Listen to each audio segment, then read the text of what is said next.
And in this video, I'm going to be doing sort of a tech spec comparison and help you guys decide, should you go with the Pocket Cinema Camera 4K or the Pocket Cinema Camera 6K?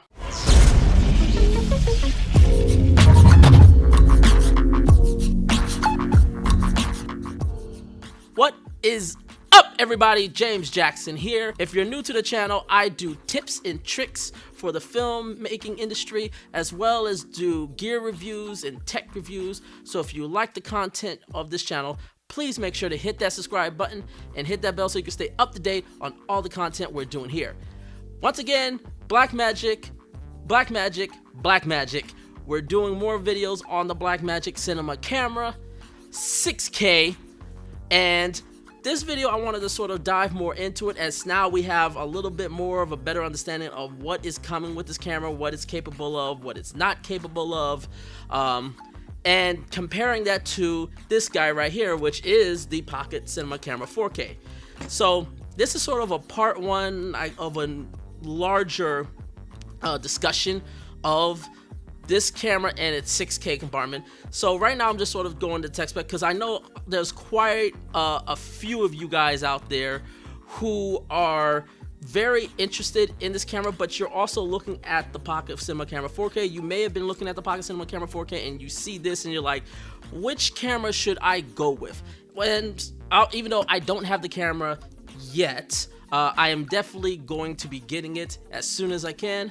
But for this video, I'm sort of just going to go into sort of the differences, the key differences, and how do those differences affect you as a shooter, and hopefully I help you decide which camera you can go with. Later, once I do get the 6K version in, I'm definitely going to be doing real-world experiences with both of these cameras and comparing those, so that way, and then giving you my thoughts about these in direction that how I will go, and hopefully it would help you decide how you want to go. Obviously, the two main differences that distinguish these cameras is the higher resolution, which is 6K, and also the fact that it's now a Super 35 sensor.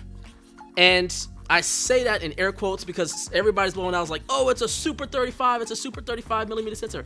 And I'm like, it's not exactly a Super 35 millimeter sensor. It's a little bit smaller. So the crop factor is roughly about 1.55. Usually Super 35s are in the 1.42, 1.45 range. So this is more sort of along the lines of APS-C style cameras, more so than Super 35, actual Super 35. But the crop ratio is close enough. It's about a 10%. It's roughly 10% difference to what most Super 35s, like the Ursa Mini Pro, for example, is a true Super 35 millimeter sensor, and it's a little bit smaller, but it's not so small that it's going to be a great distinguish.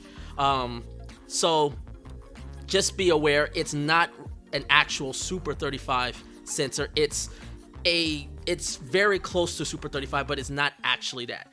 But either way, it's still a larger sensor than the Pocket Cinema Camera 4K, because this one is a 4/3 sensor, where this one is a much larger, like APS-C style sensor. So, and it's also EF, and so it's dedicated to Canon EF glass, whereas the Pocket Cinema Camera 4K is more on the Micro Four Thirds. And there are pluses and minuses for both of this. For the Super 35, for the 6K, you're definitely going to get a lot more shallower depth of field. You're going to get, and at least from the specs that Blackmagic has released, you will get a little bit better dynamic range. They both say 13 stops, but based on the spec sheet that Blackmagic themselves are releasing, you're actually about to look to get maybe about a 1/3 stop better performance on the 6K version compared to the 4K version. Now that could just be due to the sensor, and what I'm hoping that means is that the highlight roll-off is a little bit better, and we'll see once we get in how much of a difference that makes. But based on it, there's about a 1/3 stop improvement in the highlights over the 4K version when it comes to the 6K version. So with the sensor size, that's the thing. So, however, with the 4K version, you do have the option of using a Metabone speed booster, and you can adapt it to EF glasses. Now, obviously that's additional money, and Metabones is quite expensive, but you're still coming at less of the cost of the 6K, and you are going to be able to use the full readout, and the crop factor would actually be, especially if you go with the XL version of the Metabone speed booster, you actually get an even wider field of view on this one than the 6K version. And there's also some other features about crop factor I'll get to in a second, but that's really the thing, is that you can shoot 4K. You can shoot 4K on this camera and get roughly about a 1.2 times crop. So you could take almost full advantage of those full frame glasses using this camera more so than with the 6K version. Because it's EF already, you can't really adapt it to any other mount system, so you're stuck with that EF system, whereas this one you can sort of adapt it and adjust it to however you want, because it sits closer to the center. So there is still benefit for the Micro Four Thirds mount, as also given the fact that lenses typically are smaller on the Micro Four Thirds mount, more so than the 6K version, so it's going to be lighter. Even though a lot of the Micro Four Thirds mounts, this is just me personally, I'm not necessarily the biggest fans of, but there are some innovations like Panasonic's new 10 to 25 millimeter, which is the equivalent of like a 20 to 50 millimeter at an f1.7 constant aperture. I think that's going to play a great help for the Micro Four Thirds systems, especially for cameras like this, compared to the Super 35. Because it's a larger sensor, you need larger glass to fit on that sensor to get the same aperture should you go that route. So lenses are going to be better, it's going to be heavier overall. And now let's get into resolution, because that is obviously the big thing. This is a 6K sensor for under X amount for $2,500, a 6K sensor, which is insane. You could shoot the full readout of the camera at up to 50 frames per second. You could shoot a little bit of a crop up to 60 frames per second. You can shoot at 5.7K at 60 frames per second. And then there's other new options like a anamorphic 3.7K that you could shoot up to 60 frames per second. And then you got a 2.8K that could shoot up to 120 frames per second. And then you got the other resolutions that you had in the Pocket 4K, like DCI 4K, UHD, and HD. They're all still there, and they're basically the same frame rates as it is in the Pocket Cinema camera. Here's where it gets interesting. The new frame rates that are not in the Pocket Cinema camera, so the new 6K resolutions, the 5.7K, the 3.7 anamorphic, and the 2.8, they are only accessible in RAW. You cannot shoot in ProRes to get those resolutions. You have to shoot in Blackmagic RAW. And those are a gift and a curse. The gift is that obviously it's, you're going to get the best image quality, you're going to get the highest bit depth, you're going to get the most bang out of the image quality out of that with 6K resolution. And there's a lot of benefits for shooting at higher resolutions. You get to crop in on timelines that are on smaller resolutions like 1080 and 4K timelines. You actually can crop in while still keeping the same quality. And if you put those 6K resolution files onto a smaller resolution timeline, it hides a lot of the noise a lot better, so you can actually get better noise performance that way, and a lot of other things. But the interesting thing about it is that the 4K files and the 1080 files, so the ones that are in the Pocket Cinema camera, where you can film Blackmagic RAW, you can't film Blackmagic RAW with 4K files or the 1080 files. They are strictly ProRes on the Pocket Cinema camera 6K, which I kind of get why they went that way. Now, granted, this may be added in a future firmware update. It's made possible, because I was surprised that that was not included. But yeah, you cannot shoot RAW in UHD, DCI 4K, or HD. It's not an option. And I can understand why, because it comes back to the crop. Now, keep in mind with RAW is a pixel-to-pixel readout. It is not, you cannot process it and downsample it.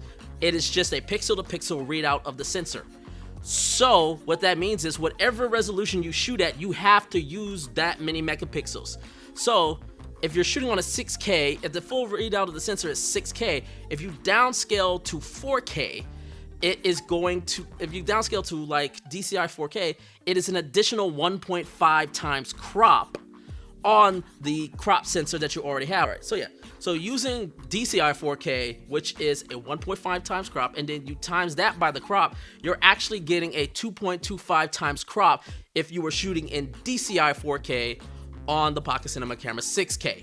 If you were to shoot in the HD file, you would get it's a 3.2 times crop on the 6K sensor, not an equivalent of full frame. It's 3.2 times crop on the 6K sensor, which means in full frame equivalent terms, you are looking at almost a 5 times crop in HD should they use RAW, and you would have to crop in on that sensor. So if you're somebody that is looking at this camera and you're like, well, I just wanted to use 6K, but I actually don't want to necessarily, I always want to edit 6K, or maybe my computer can't necessarily handle Blackmagic RAW files, even though they're compressed, or even though they work very, very well within DaVinci Resolve. Hey, maybe I just want to work with 4K files. Well, understand you are going to crop significantly in if you were going to record RAW with the 4K and the HD resolution codecs. So it makes sense why they used the ProRes, because ProRes you can downsample, so which is what's happening here with the ProRes files. If you shoot in the 4K ones, you only have ProRes, but it's a full sensor readout. So you're taking that 6K image in the 4K and downsampling it to 4K or downsampling it to 1080. Now, understand, when that happens, you are, because it's oversampling a lot and pushing it into a smaller resolution file, you are increasing a lot the chances of moire, and you're also increasing the chance of rolling shutter, especially rolling shutter. So I would not be surprised if rolling shutter in the 4K and the 1080 is not nearly as good as it is on the Pocket 4K. So again, it's something that we have to test and we'll see, but that is something that I'm probably anticipating, that the rolling shutter in using DCI 4K is not going to be good. You definitely want to try to be stationary and not do any too quick rep movements if you're shooting in the 4K. Now, if you're shooting 6K, it shouldn't be an issue given the fact that it is using the full sensor. You're not oversampling or anything like that. The other thing you have to consider with these two cameras is the file sizes. Because you're shooting at 6K and you're shooting at chances of shooting 6K up to 60 frames per second, the file sizes are going to be massive, much more massive than the Pocket 4K. To put it in perspective, to shoot 6K 60 on 3:1 compressed Blackmagic RAW, you would need to have something that can record 662 megabytes per second. So understand, every other second you're burning through a gigabyte of footage. And as of right now, I don't know of any like easily accessible CFast card or SSD card. Forget SD, but CFast or SSD. I don't know of any media formats that can handle something that massive. Now, granted, you guys can find it for me if you see it, and it's let me know. But for my recommendation, you're probably going to want to shoot 6K 60, no higher than for really fast CFast cards at least. You want to shoot no higher than 5:1, which is about 388 megabytes per second. And you definitely don't want to run the risk of using Q0 because that can go even higher than that. So 3 to 5 and below, and probably Q0 is probably if you're going to shoot 6K 60. So understand it's going to run through storages much faster than the Pocket Cinema Camera 4K. But again, you got a lot of great compression options, including 12:1 still. But it is something you should consider when you're looking at the 6K. Now, going back with the Pocket Cinema Camera 4K, you only get, obviously, DCI 4K, UHD, 4K, and HD. But you get the full sensor readout, and remember what I said, you can put a Metabone speed booster, so you can actually get a wider field of view on your lenses in 4K much easier with the Pocket 4K than the Pocket 6K. And you also still keep Blackmagic RAW in 4K and HD. That's basically the differences between these two cameras as of right now. When we'll reassess what the other differences with these cameras once I get the camera in my hand, and I am definitely getting the camera in my hand, so stay tuned for that.